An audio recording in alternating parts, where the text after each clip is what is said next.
Good evening. Ito nga pala ang aking niluto ay bechamel. Macarona bechamel. At ang aking ingredients,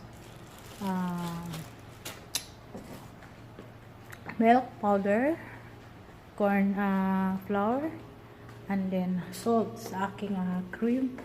Yung aking puting cream. Yan. Milk cream para sa kanyang toppings. Tsaka sa aking karne naman, sa aking nandun yung pulang yun, ang aking ingredient doon ay onion, and then tomato, and then laham, ground beef or ground pork, pwede rin, ground chicken, pwede rin. And then ginisa ko siya sa sibuyas, syempre lagyan ko siya ng Maggi cubes, and